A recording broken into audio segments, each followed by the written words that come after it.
Hello everyone. Today we will start chapter 4 of our VVM study material Indian Contribution to Science. And the chapter name is The Historical Evolution of Medicinal Tradition in Ancient India. तो अब तक हम 3 chapters पढ़ चुके हैं और आज हम चौथा चैप्टर शुरू कर रहे हैं जिसका टाइटल है the historical evolution of medicinal tradition in ancient India. ठीक है, तो मेडिसिनल ट्रेडिशन जो है कि मेडिसिन का भी एक परंपरा हुआ करता था, तो उसका किस तरह से इवोल्यूशन हुआ। इवोल्यूशन मतलब जो चेंजिंग होते होते आज का जो मेडिसिन जो प्रोसेस है उसमें किस तरह से इवोल्यूशन हुआ उसके बारे में। वही कहाँ से, ये एंशिएंट इंडिया में। Now, specialization into 8 branches. ठीक है, 8 ब्रांचेज में इसका स्पेशलाइजेशन है।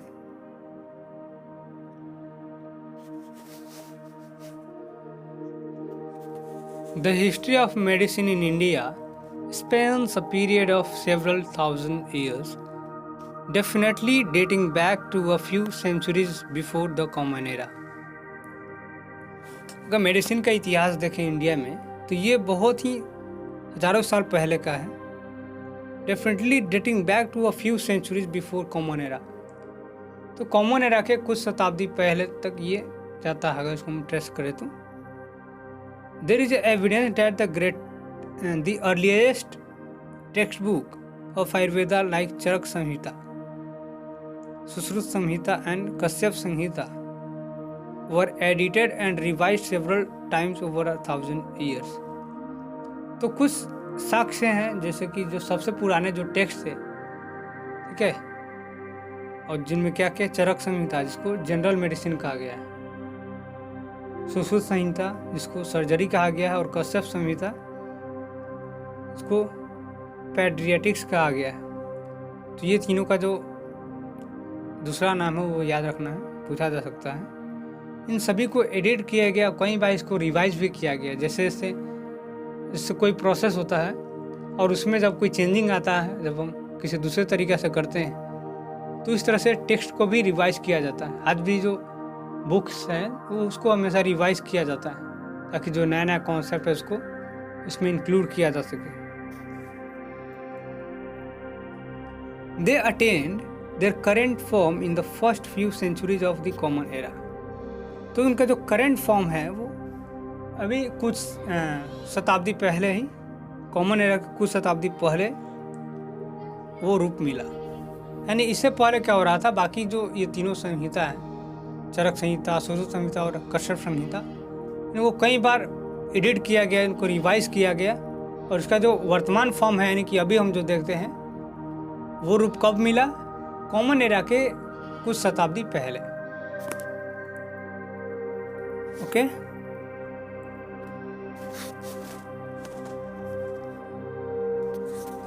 It is amazing fact that so early Sanskrit texts were composed dealing exclusively with specialties like pediatric surgery, ophthalmology, ENT and so on.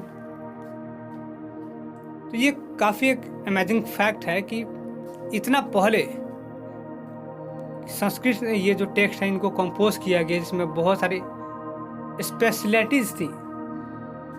कहना मतलब कि कोई किसी क्षेत्र में स्पेशलिस्ट होता है, तो इस तरह के जो बुक लिखे गए बहुत सारे संस्कृत में जो कंपोज किए गए वो था स्पेशल ब्रांच से कि हाँ इस क्षेत्र का, इस फील्ड का ब्रांच को उसमें लिखा गया, दूसरे टेक्स्ट में लिखा गया। तो विभिन्न प्रकार के स्पेशल टेक्स्ट बनाए गए हर क्षेत्र के लिए, हर फील्ड के लिए। जैसे कि क्या है, पेडियाट्रिक्स है, सर्जरी है, तो सर्जरी के अलग हो गया, पेडियाट्रिक्स का अलग हो गया, ऑप्थेल्मोलॉजी का अलग है। तो इस तरह के अलग अलग स्पेशलिटीज़ वाले टेक्स्ट कंपोज किए गए संस्कृत में। In this text Ayurveda is already seen in a developed form specialised into 8 branches. और इन सभी बुक्स में एक आयुर्वेदा का जो बुक है, जो आयुर्वेदा का मतलब नॉलेज ऑफ लाइफ, जीवन का ज्ञान होना, वहीं आयुर्वेदा है। तो ये पहले हम देख चुके हैं कि ये एक डेवलप्ड फॉर्म में है आयुर्वेदा का पूरा जो है, और ये 8 ब्रांचेज में है। ठीक है, यानी आयुर्वेदा का जो बुक जो टेक्स्ट है उसका 8 ब्रांच है, और वो कौन कौन से है वो उसको ध्यान में रखिए।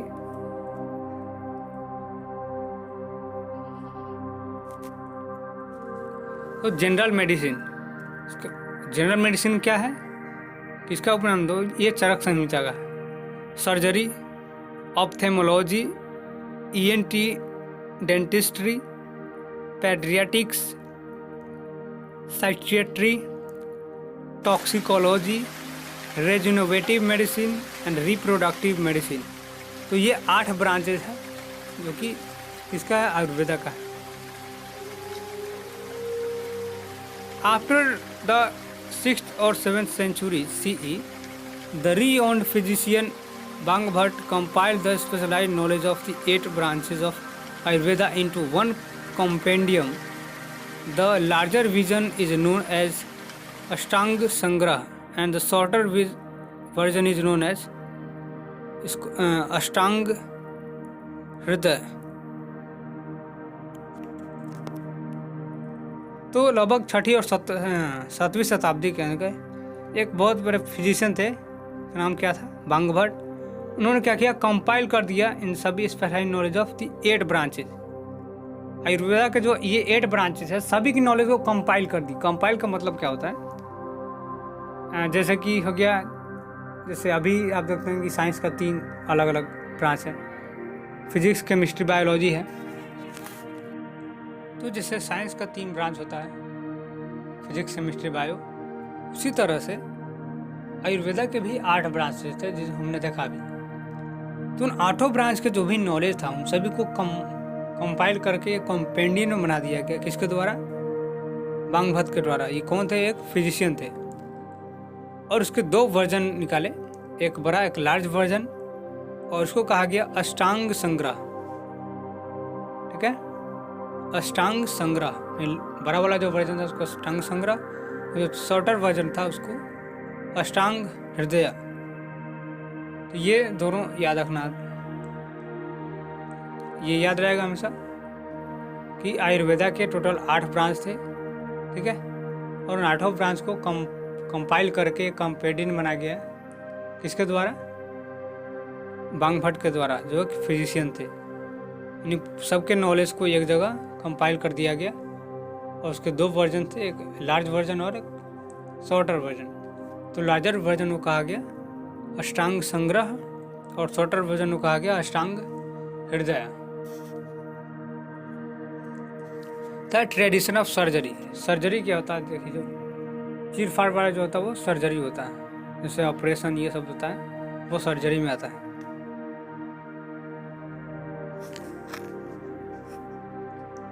The tradition of surgery in Ayurveda has a long history. Surgery का अगर परंपरा देखा जाए तो इसका एक लंबा इतिहास है। सर्जरी आजकल की डिस्कवरी नहीं है, बहुत पहले से ही है।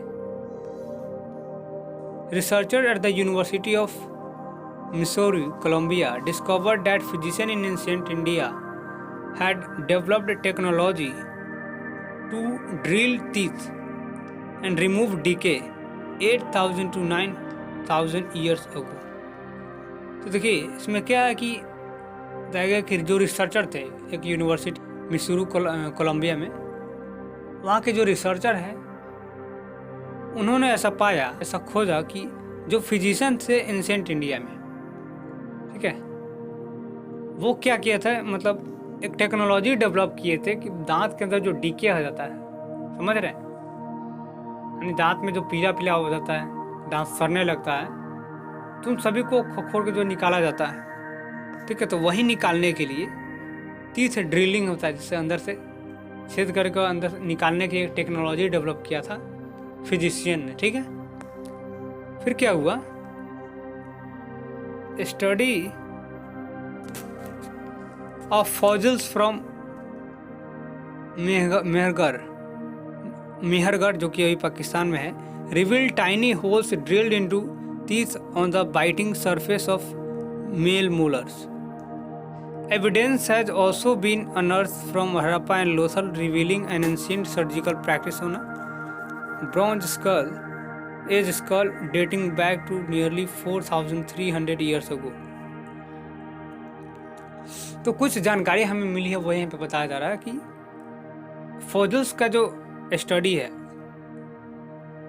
फॉसिल्स के यानी जो पुराने जो अवशेष होते हैं जीवों के, वो सभी फॉसिल्स का जो मेहरगढ़ में मिला है अभी पाकिस्तान में है, तो उससे मैं ये पता चला कि 30 दांत के अंदर छोटे छोटे होल किए गए थे on the biting surface of male molar.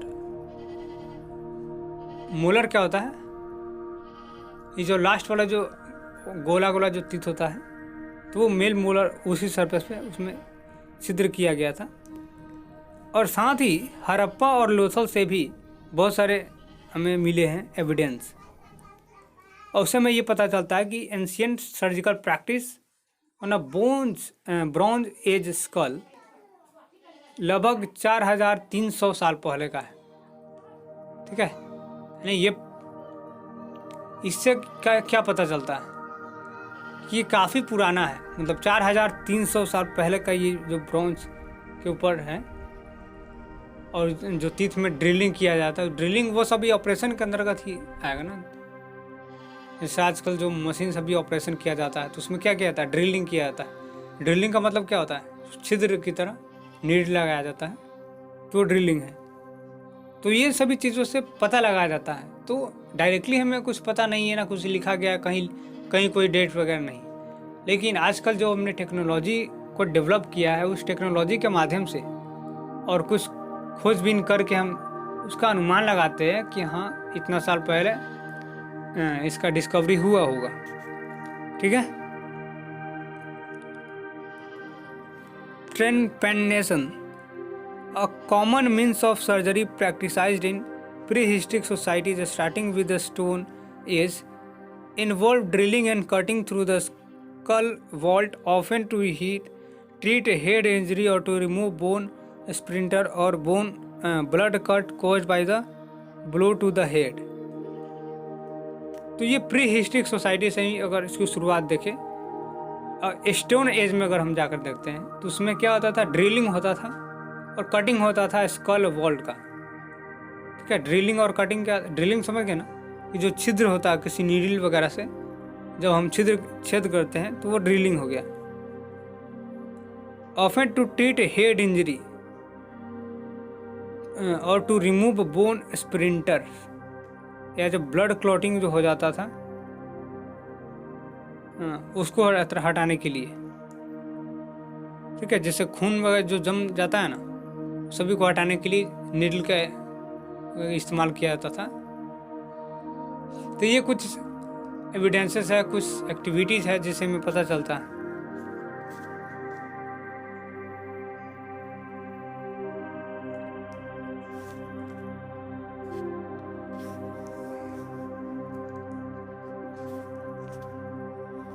The saga of Indian surgery continued to flourish and reached its acme in the time of Sushruta, who is believed to have lived in the 2nd century BCE. तो इस जो surgery का ये जो process है ये continue और flourish करता रहा, और ये आया सुश्रुता के टाइम तक। ठीक है, पहले से ये सब होता रहा और तब आ गया सुश्रुता, जिनको माना जाता है कि वो 2री शताब्दी BCE में रहे। Sushruta is now revered as the father of surgery. ठीक है, इन्हें फादर ऑफ सर्जरी कहा जाता है, सुश्रुता हो गए। ठीक है, और वह मैंने MCQ बनाया था इस पे, तो मैंने गलती से जियो को बता दिया था, तो आप उसको करेक्ट कर लीजिएगा। तो सर्जरी के फादर किन्हें कहा जाता है? सुश्रुता को। Very important question. And advocated through a study of anatomy by dissecting the dead bodies. He introduced the method of sterilizing surgical instrument to prevent sepsis after surgical procedure. तो ये एक procedure बताया गया कि किस तरह से कटिंग किया जाता था। क्या एनाटोमी एक प्रोसेस होता है। The compendium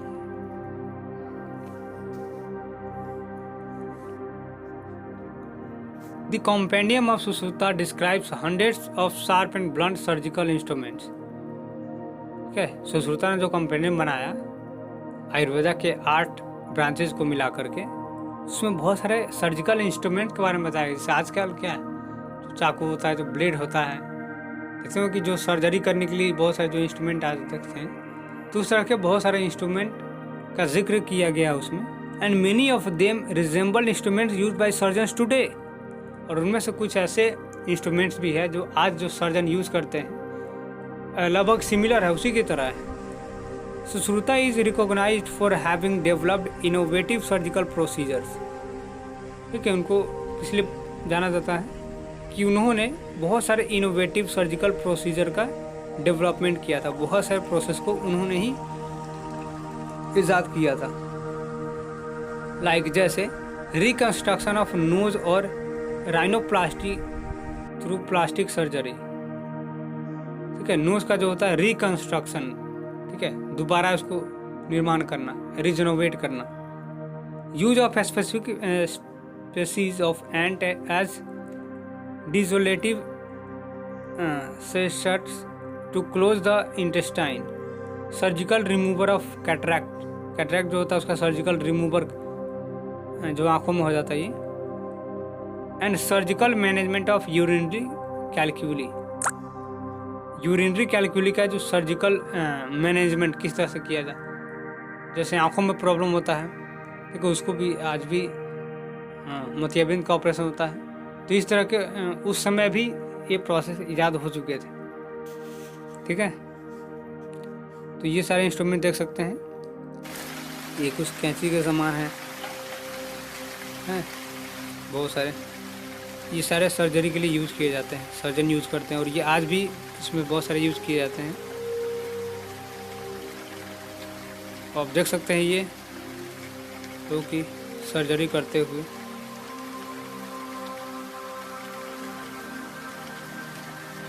this pending disciples learning surgery by working on way. अच्छा देखिए ये क्या कर रहे हैं, सुश्रुता की कुछ यहाँ पे डिसिपल्स हैं, उनके स्टूडेंट्स हैं जो सब्जी पे कर रहे हैं, है ना, यहाँ पे कद्दू पे कर रहे हैं, ये प्याज या लहसुन कुछ होगा, तो सब्जियों पे ये कर रहे हैं। जैसे पहले आप जैसे इंजेक्शन की योजना है तो पहले इंसानों को नहीं लिया जाता है, ठीक है, जैसे डॉक्टरी में होता है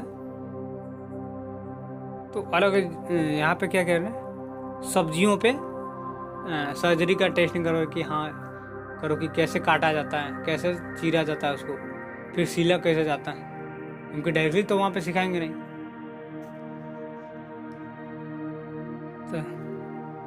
तो singular operation. This painting by James Wells commission in 1794 by 2 British surgeons was published along with the first known description of plastic surgery in the West। तो ये प्लास्टिक सर्जरी टाइम का है।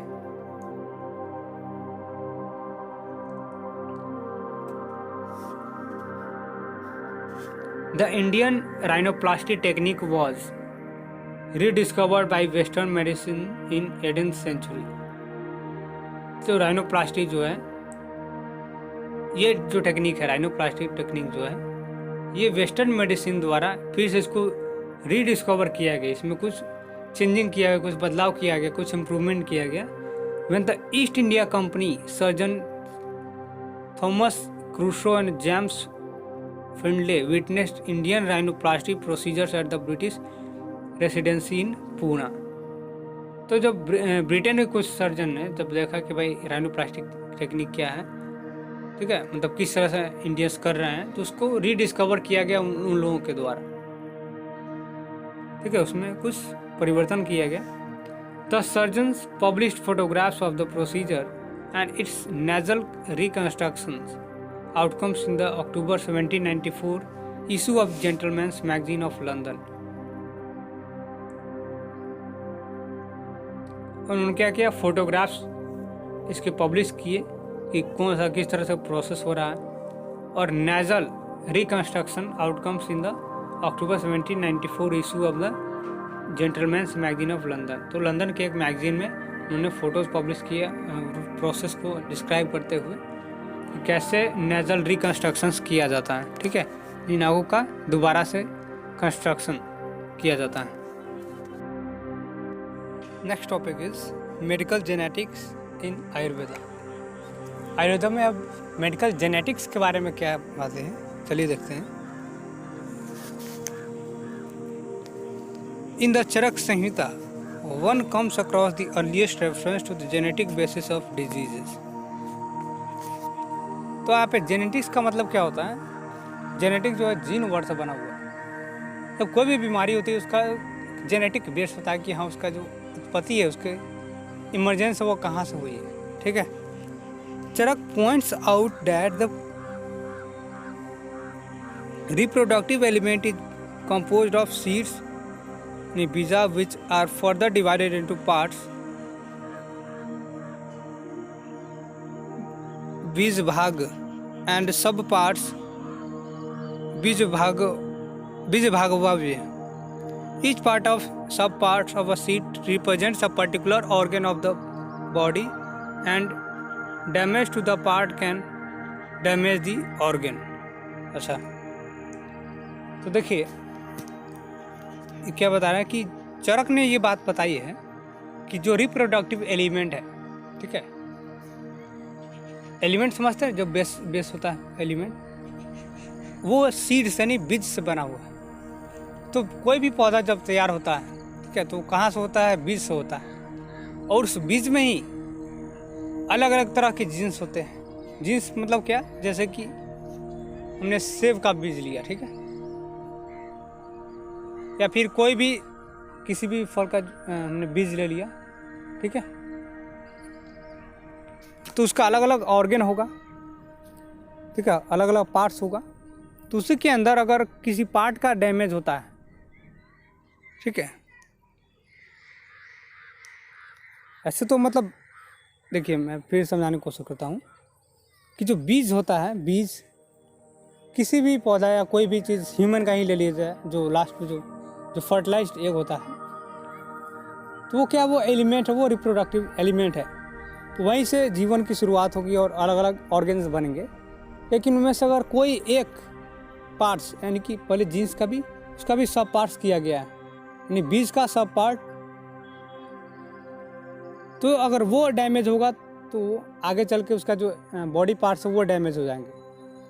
कहने का मतलब है कि अगर हाथ वाले कोई है या सर का जो कोई सब पार्ट्स है बीज का, वो अगर डैमेज होता है तो आगे चल के वो बॉडी का ऑर्गन भी डैमेज रहेगा। ये बात कही गई है, ठीक है। इनोक्यूलेशन फॉर स्मॉल पॉक्स, तो स्मॉल पॉक्स के लिए जो इनोकुलेशन यानी कि जो टीका होता है उसकी बात हो रही है।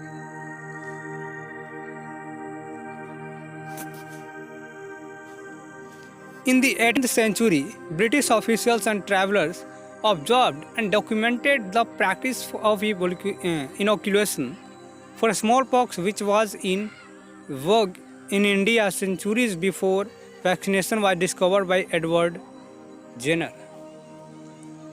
तो वैक्सीन आप जानते होंगे कि पहले हम लोग किसको जानते हैं? एडवर्ड जेनर को जानते हैं कि वैक्सीन उन्होंने ही पहली बार बनाई थी। लेकिन उससे बहुत पहले, और ये स्टडी मटेरियल इसीलिए है कि आप इंडिया के बारे में भी जाने कि इंडियंस ने भी कुछ ऐसा काम किया है और कुछ ऐसे काम किए हैं कि वेस्टर्न जो साइंटिस्ट है उनसे पहले ही कर दिए और वेस्टर्न में बाद में आया है और वहीं लिखा जा चुका है।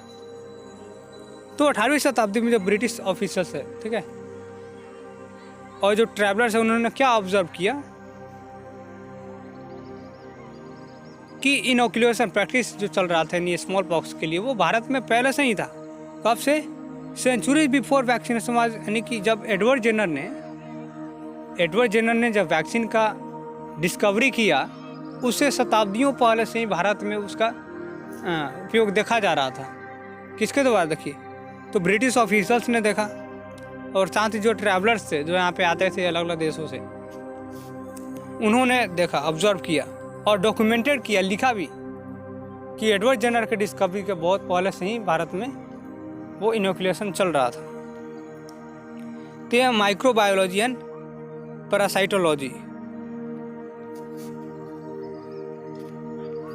There are references to microbial life in textbook of medicine like Charak Samhita, dating back of several centuries before the Common Era. तो माइक्रोबियल लाइफ क्या, हम लोगों का तो लाइफ के बारे में देख ली कि क्या क्या है, मेडिसिन कैसे यूज़ किया जाता है, कैसे इनोकुलेशन सब देख ली। अब माइक्रोबियल लाइफ यानी कि छोटे छोटे जीव में किस तरह से माइक्रो ऑर्गेनिज्म के बारे में, उस लाइफ के बारे में क्या हो रहा है। तो चरक संहिता में लगभग कई शताब्दियों पहले कॉमन एरा के बहुत समय पहले से ही इसके बारे में भी टेक्स्ट बुक में हमें जानकारी मिलती है। Lower life forms were classified into pathogenic and non pathogenic. देखिए लोअर लाइफ फॉर्म का मतलब क्या है, जैसे हम लोग तो ह्यूमन हो गए या कोई और एनिमल है, एनिमल कैटेगरी में, लेकिन जो माइक्रो ऑर्गेनिज्म है, जो लोअर लाइफ फॉर्म्स है, उसको अलग अलग कैटेगराइज किया गया। कुछ पैथोजेनिक है और कुछ नॉन पैथोजेनिक है। अब देखते हैं पैथोजेनिक में कौन होते हैं और नॉन पैथोजेनिक में कौन होते हैं। ये क्वेश्चन बन सकता है, ये साइंस के पर्सपेक्टिव से भी काफ़ी इंपॉर्टेंट है। The pathogenic organism include microbes that cannot be seen with the naked eyes. Pathogenic ऐसे ऑर्गेनिज्म उसमें शामिल होते हैं जिन्हें हम नेक्ड नंगी आंखों से नहीं देख सकते हैं। Technical nomenclature was developed for different types of microbes and their shapes and size have also been described। तो बहुत सारे अलग अलग माइक्रोस्कोप इत्यादि का यूज़ किया जाता था उन देखने के लिए, उनके शेप साइज के हिसाब से अलग अलग यूज़ किया जाता था, और उनका यूज़, उनका शेप साइज, ये सब कुछ हर चीज़ डिस्क्राइब किया गया। और अभी हम लोग भी अभी जो बायो में पढ़ते हैं तो सबका शेप साइज, ताकि इस माइक्रोऑर्गेनिज्म का इतना शेप साइज इतना होता है, आकार ऐसा होता है। How those physicians were able to provide such description. कैसे वो हमें ये सारे डिस्क्रिप्शन दे पाए कि उसका साइज कितना होता है, किस तरह से नापे होंगे, और कैसे वो सब कुछ पता करके हमें डिस्क्रिप्टिव वे में सब कुछ बता पाए। और even conceive of microbes centuries before microscopes were invented remains a mystery। और ये एक मिस्ट्री ही कही जाएगी, एक आश्चर्य कि माइक्रोस्कोप का उसमें यूज भी नहीं, उसमें इन्वेंशन भी नहीं हुआ था उस समय। तो ये आप देख सकते हैं कि क्या स्थिति है कि जब माइक्रोस्कोप का इन्वेंशन नहीं हुआ था उस समय, ये उस समय की बात है कि उन्होंने इतना डिस्क्रिप्टिव वे में हमें समझाया पूरे अच्छी तरीके से। और आज माइक्रोस्कोप से हम वही जानकारी ले रहे हैं, वही हमें पता चल रहा है कि बिल्कुल सही है। तो उस समय के लोग कितने मास्टर थे इन सब चीज़ों में, ये हमें यहाँ से पता चलता है। Communicable disease and epidemics. अब कम्युनिकेबल डिजीज क्या होता है और एपिडेमिक्स क्या होता है, चलिए देखते हैं।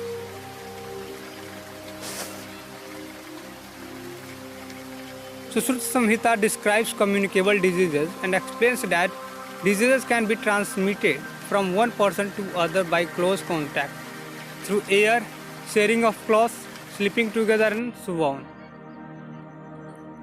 तो सुश्रुत संहिता में क्या डिस्क्रिप्शन में है इसके बारे में कि कम्युनिकेबल डिजीज क्या होता है, और ये बताता है कि diseases can be transmitted from one person to other by close contact. तो जब एक व्यक्ति से, जब एक कोई इन्फेक्टेड पर्सन है, उसे किसी दूसरे व्यक्ति में क्लोज कॉन्टैक्ट से, जो कि एयर से भी हो सकता है, जैसे हम कोई सांस छोड़े, छींके, तो सामने वाले व्यक्ति के शरीर में चला गया तो वो क्लोज कॉन्टैक्ट से हो गया। एयर से या वाटर से या क्लॉथ शेयरिंग करने से, स्लीपिंग टुगेदर, एक साथ सोने से, या और भी चीज़ें हैं। तो इन सारे चीज़ों से जब एक इन्फेक्टेड पर्सन से एक हेल्दी पर्सन में कोई डिजीज़ का ट्रांसमिशन होता है तो उसको कम्युनिकेबल डिजीज़ कहते हैं। ठीक है। Fumigation is mentioned as a measure to prevent infectious disease from spreading. तो फ्यूमिगेशन कहता है कि एक ऐसा मेजर है, एक तरीका है, ठीक है, जिससे कि हम उसको फैलने से बचा सकते हैं। Charak Samhita devotes an entire chapter to epidemiology. and prescribes method to prevent epidemics as well as manage the outbreak of epidemics। देखिए दो चीज़ होती है, एक होती है पैंडमिक और एक होता है एपिडेमिक्स। तो एपिडेमिक्स एक निश्चित एरिया में जो महामारी फैलती है उसको एपिडेमिक्स कहा जाता है, और जो पूरे वर्ल्ड लेवल पे जो आती है, पूरे विश्व भर में जो आता है वो पैंडमिक होता है। जैसे कि अभी हाल ही में जो कोरोना आया था वो कोरोना पैंडमिक था, ना कि एपिडेमिक्स। और जैसे कि स्मॉल पॉक्स ये सब जो आ गया किसी एरिया में, प्लेग आ गया, तो वो सभी क्या आता है, वो सभी एपिडेमिक्स होते हैं। तो चरक संहिता में इसके बारे में भी और किस तरह से इस एपिडेमिक से बचा जाए, इसका प्रिवेंशन कैसे किया जाए, वो सभी की जानकारी इसमें दी गई है।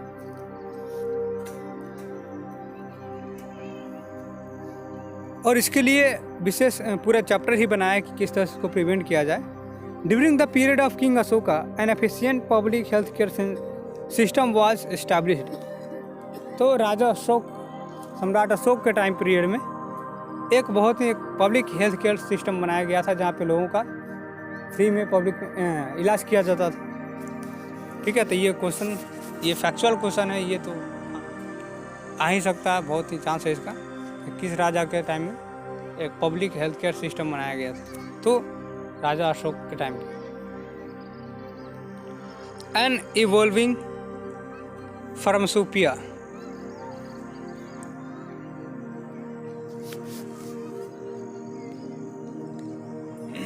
The practice of medicine in Ayurveda is based on the principle that there is no substance in the world that does not potentially have medicinal property। ये क्या कह रहे कि मेडिसिन का जो प्रैक्टिस है आयुर्वेदा में जो बताया गया है वो इस आधार पे बताया गया, यानी कि एक प्रिंसिपल है, एक सिद्धांत है कि कोई भी ऐसा चीज़ नहीं है, वो विश्व में कोई भी ऐसा सब्सटेंस नहीं है जिसके अंदर कोई मेडिसिनल प्रॉपर्टी ना हो। ठीक है, यानी कि कोई मेडिसिनल प्रॉपर्टी ना हो ऐसा कोई भी विश्व में कोई चीज़ नहीं है, कोई सब्सटेंस नहीं है। The evolution of Ayurvedic pharmacopoeia represents a continuous and unfinished quest for discovering new medicine from natural resources. और ये जो इवोल्यूशन हुआ आयुर्वेदा में, तो हमेशा जो आयुर्वेदी जो होते थे, जो आयुर्वेद को जानते थे, वो हमेशा डिस्कवरीज करते हुए क्वेस्ट करते रहते थे कि जो नेचुरल रिसोर्सेज हमारे पास है उससे नई नई दवाइयाँ कैसे बनाई जाए। तो इसी तरह से धीरे धीरे वो लोग खोज करते गए और इसका इवोल्यूशन होता गया।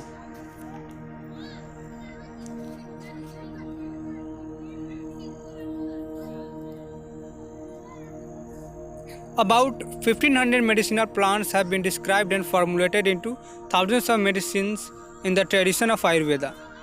तो लगभग अब तक जो है उसमें 1500 मेडिसिनल प्लांट्स को डिस्क्राइब किया गया है और उससे बहुत सारे हज़ारों दवाइयाँ बनाई गई है।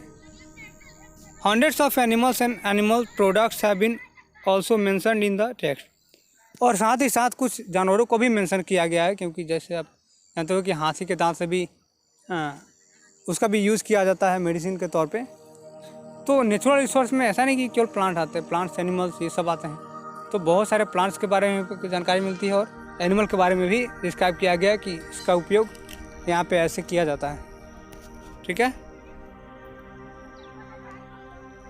Around the 6th century in the Common Era, the branch of medicine specializing in the use of minerals and metal known as Rasashastra developed and established itself especially in the north of India।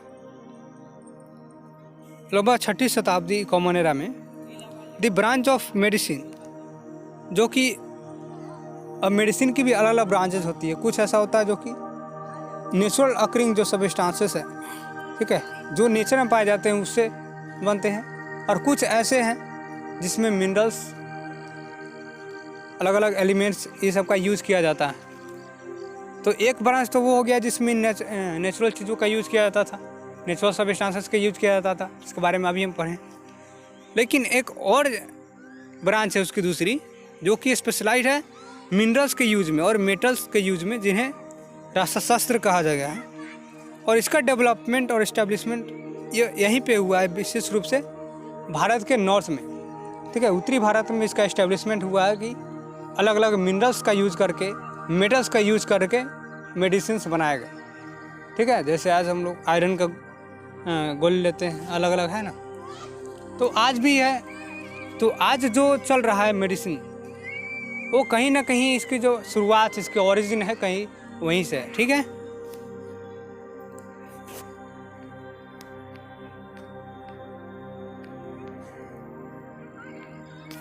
The older tradition of herbal medicines continued to be practiced in Indian southern states. जो herbal medicine का जो पुराना एक tradition रहा, वो India के दक्षिणी भाग में, दक्षिणी स्टेट्स में हमें प्रैक्टिसाइज किया जा रहा है। इन तमिलनाडु में the system of Siddha medicine traditionally regarded as having been founded in 18th Siddharth और realised beings but in practice similar to Ayurveda. तो जैसा कि मैंने मेरा पहले तो बताया ही था कि दक्षिणी भाग में कुछ ऐसा ही जो सैद्धांतिक की राह पढ़ रहे थे, उसमें क्या किया जाता था, तो जिस तरह से वहाँ पे किया जाता था उसी तरह का सिमिलर प्रोसेस दक्षिण भारत में भी किया जाता था। और वही चीज़ यहाँ भी है कि तमिलनाडु में भी एडेड इस drugs, metallic and mineral components. वहाँ जो फार्मेसी जो किया जाता था, मेडिसिन जो बनाए जाते थे, वो ड्रग्स, ये मेटलिक और मिनरल कंपोनेंट्स का होते थे। अलग अलग डिफरेंट मेटल्स का यूज़ करके, मिनरल्स का यूज़ करके मेडिसिन बनाया जाता है। कहाँ पे? सदर्न इंडिया में। Pluralistic approach to health care. अब हेल्थ केयर की बात करते हैं। Ayurveda nurtured a pluralistic approach to healthcare in India. From ancient times, healthcare in India developed in the two streams of folk and classical expressions.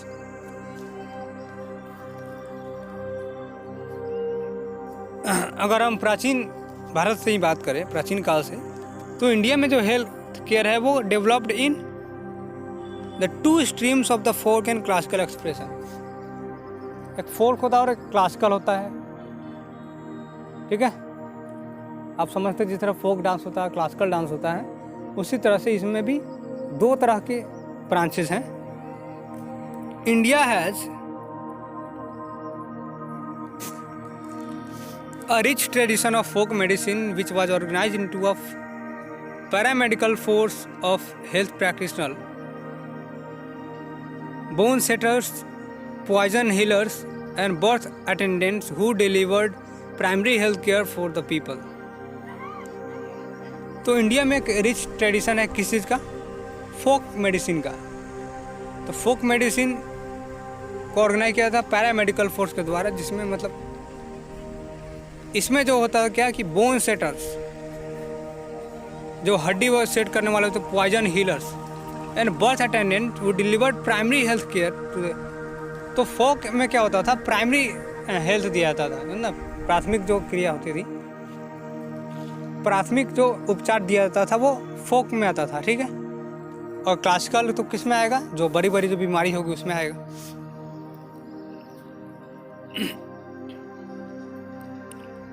Many of these traditions have survived into modern times. Today, India is perhaps the only country in the world that officially recognizes a pluralistic healthcare system. तो pluralistic मतलब कि जहाँ पे बहुत सारी चीज़ें जो first aid जो दी जाती हैं अलग अलग बीमारियों का, तो वो है। तो इंडिया शायद विश्व में ऐसा पहला देश है जो कि प्लूरलिस्टिक हेल्थ केयर सिस्टम अपनाता है। Patronising medical system like Ayurveda, yoga and naturopathy, Unani, Siddha and homeopathy. तो प्लूरलिस्टिक यानी कि अलग अलग डिफरेंट तरह की चीज़ों को अपनाता है हेल्थ के लिए। तो इंडिया इस मामले में शायद विश्व का पहला देश है। शायद क्यों मना, हो सकता है कुछ और हो, लेकिन जहाँ तक हम लोग जानते हैं कि शायद इंडिया विश्व का पहला ऐसा देश है जो प्लूरलिस्टिक वे अपनाता है मेडिसिन का। Cross cultural interactions.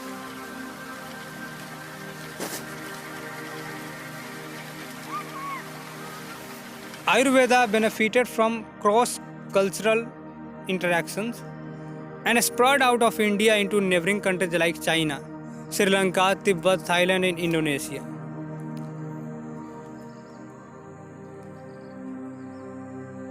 Buddhism played a major role in the spread of Ayurveda outside India. ये it is very important question, ये आया भी था आई थिंक पिछले साल कि बुद्धिज़्म जो है वो आयुर्वेदा के विस्तार में बहुत बड़ा रोल प्ले किया था।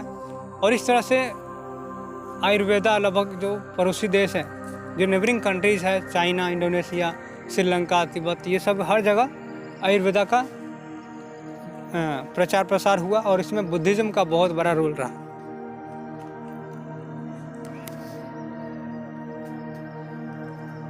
Okay,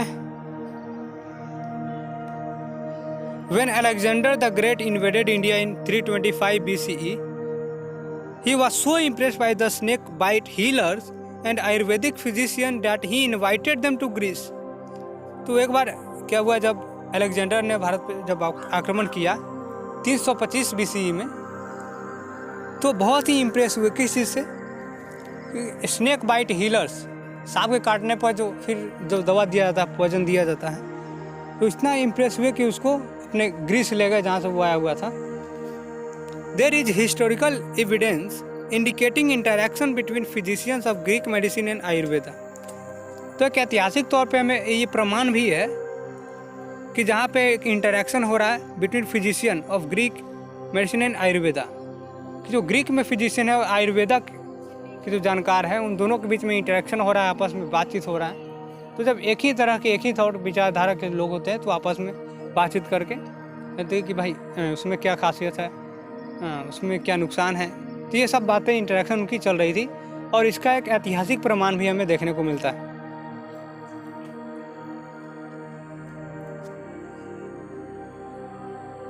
Important textbooks of Ayurveda like Charak Samhita, Sushruta Samhita and Ashtanga Hridaya were translated into Tibetan, Persian and Arabic languages in the Middle Ages.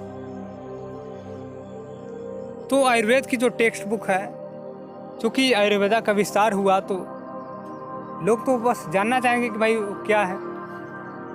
तो लोगों ने, यहाँ के फिजिशियन जो थे, सभी ने अपना अपना जो जानकार थे उनको टेक्स्ट बुक में रखा। जो भी मेडिसिन, उन सब की प्रोसेस क्या थी, किस तरह से वो इलाज किया जाता था, वो सबको टेक्स्ट बुक में लिख दिया गया। और चूँकि जब आयुर्वेदा का विस्तार हुआ, जब अलग अलग नेबरिंग कंट्रीज़ में गया, तो वहाँ के लोगों को पता चला, तो वो यहाँ के पढ़ना चाहेंगे ना कि भाई क्या किस तरह का है, कैसा इलाज है। तो अलग अलग, जैसे कि तिब्बत में पहुँचा तो तिब्बतियन लैंग्वेज में उसका ट्रांसलेशन हुआ। बिना ट्रांसलेशन तो पढ़ नहीं पाएंगे ना इंडिया के लैंग्वेज में। पर्शियन लैंग्वेज में, अरब गया तो अरब लैंग्वेज में। तो मिडिल एजेस में, ठीक है, हर चीज़ में अलग अलग देश के भाषाओं में इसका ट्रांसलेशन हुआ और वहाँ के लोग जान पाए आयुर्वेद के बारे में। Travellers from China and the middle east narrated in their accounts the advanced state of medicine practice in India. तो जो चाइना से ट्रैवलर्स आए और जो मिडिल ईस्ट से आए, उन्होंने अपना अकाउंट्स, उन्होंने अपना जो स्टेटमेंट सबको लिखा है, बताया है कि किस तरह से आयुर्वेदा का प्रैक्टिस इंडिया में किया जाता है। ठीक है, क्योंकि ट्रैवलर्स जो आते हैं वो जो देखते हैं वही अपने यात्रा वृत्तांत में वही तो लिखते हैं। और dynamic literary tradition.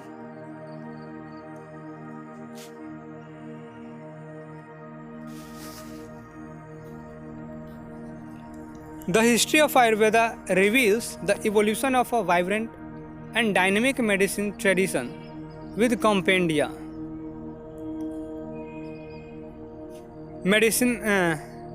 medical lexicons, pharmacopoeias, handbooks, manual of treatment, and so on, being composed at important chronological and geographical landmarks.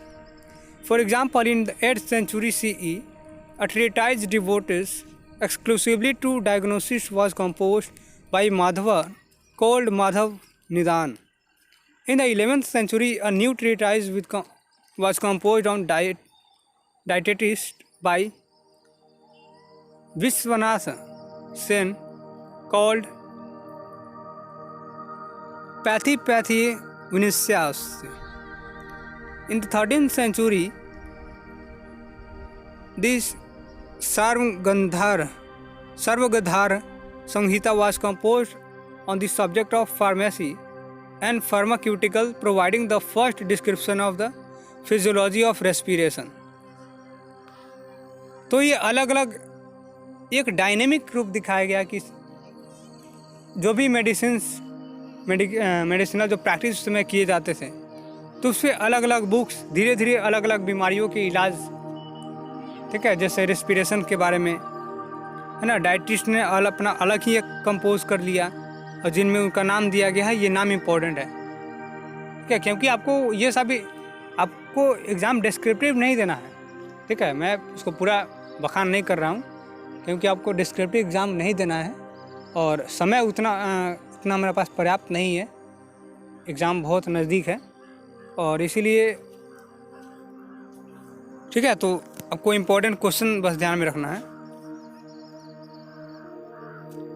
और treatise devoted exclusively to diagnostic was composed by किसके द्वारा? माधवा, ठीक है, जिसको माधवा निदान कहा गया, ठीक है। उसके बाद में न्यू ट्रीटाइज कंपोज किया गया डाइटिस्ट के द्वारा, जिसको विश्वनाथ सेन कहा गया, ठीक है। उसके बाद क्या है, और उसको क्या कहा गया? पैथिया विंशस्य।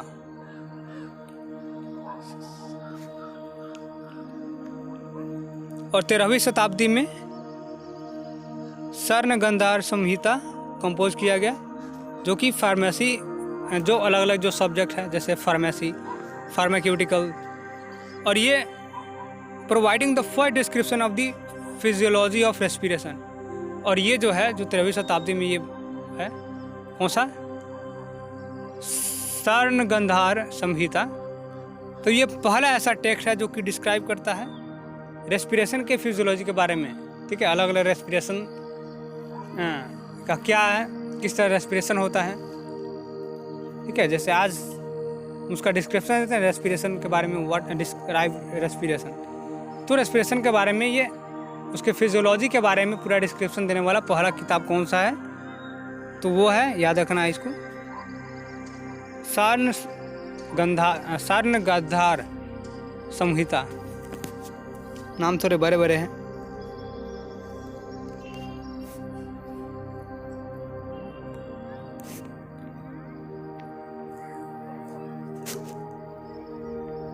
When pulse diagnosis was introduced in Ayurveda, independent treatises were composed on subject. This tradition of constant updating and documentation of medical knowledge continued without a break right in the colonial period. तो ये जो constant ये updating जो हो रहा है medicine में, update मतलब कि एक बार कोई बीमारी का इलाज हो गया, लेकिन उसमें भी फिर अपडेट हो रहा है कि उसको और बढ़िया तरीके से किया जा रहा है। फिर जब ये अपडेट हो गया तो इसको डॉक्यूमेंटेशन, जो टेक्स्ट लिखेगा उसको भी अपडेट करना है। तो ये डॉक्यूमेंटेशन और अपडेटिंग का जो परंपरा है ये, और जो मेडिसिनल जो नॉलेज है, ये चलता गया right up to the colonial period.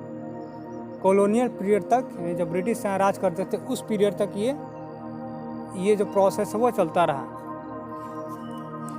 In the 19th century Ayurveda suffered a setback, लेकिन 19वीं शताब्दी में आयुर्वेदा को एक सेटबैक, एक तरह की असफलता कह सकते हैं। When unfavorable policies and regulations were enforced by the colonial rulers, जब अंग्रेजों ने बहुत सारे अपने मनचाहे डिसीजंस निकालने लगे, बहुत सारी चीज़ों को प्रोहिबिट करने लगे, तो ये प्रोसेस रुक गया और आयुर्वेदा के लिए एक तरह से असफलता कहा जा सकता है यहाँ पे, ठीक है। यानी कि आयुर्वेदा का इस समय अपडेटिंग जो है वो रुक गया, तो वो आगे कंटिन्यू नहीं कर पाया, और वहीं पे आके अब देखिए आगे क्या होता है। हाउएवर, फिर भी with the publication of the main Ayurvedic text, a revival set in around and turn of 20th century with a few leading Indian scholars coming out in defence of the discipline. लेकिन वहीं 20वीं शताब्दी में फिर से होता है ना, एक चीज़ जब छूट जाती है फिर कोई और लीड लिरिक लिया ही जाता है। ठीक है, तो 20वीं शताब्दी में कुछ स्कॉलर्स आए और इस डिसिप्लिन की रक्षा किए। क्यों, कैसे किए? तो पहले जो टेक्स्ट लिखे जा चुके थे उस टेक्स्ट के आधार पे उन्होंने उसको समझा, अच्छे से उसको प्रयोग किया और उसको आगे बढ़ाया। ना ग्लोबल रिसर्जेंस ऑफ आयुर्वेदा।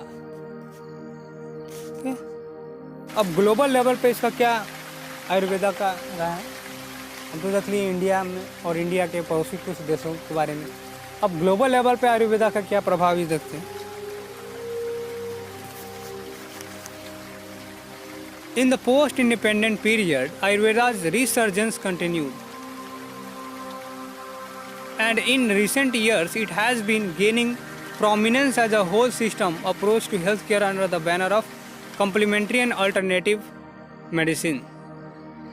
तो इंडिपेंडेंस के बाद अगर देखा तो आयुर्वेदा का रिसर्जेंस दोबारा, जिसकी रिसर्जेंस क्यों, क्योंकि ये वर्ड को समझना जरूरी है। रिसर्जेंस मतलब क्या, कि पहले से तो आयुर्वेदा जो है वो कंटिन्यू हो ही रहा था, उसका अपडेट हो रहा था, उसका डॉक्यूमेंटेशन हो रहा था, ठीक है, उसमें इम्प्रूवमेंट हो रहा था। लेकिन बीच में कुछ देर के लिए रुक गया था ना, बीच में कुछ देर के लिए रुक गया था कॉलोनी पीरियड में।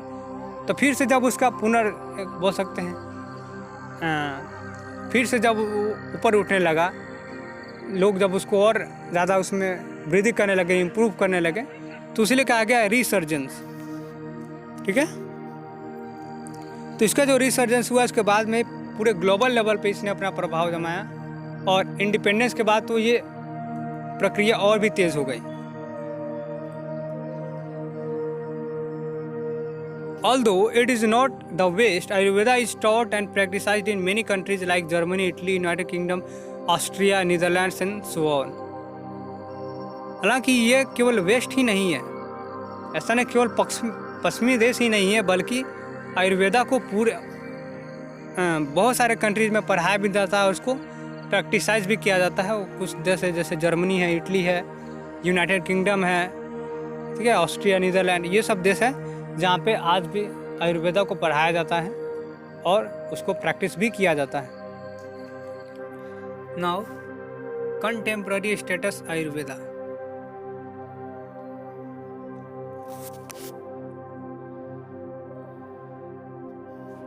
Continues to manage a wide range of conditions effectively like chronic degenerative disease and lifestyle disorders and is being sought after by people around the globe.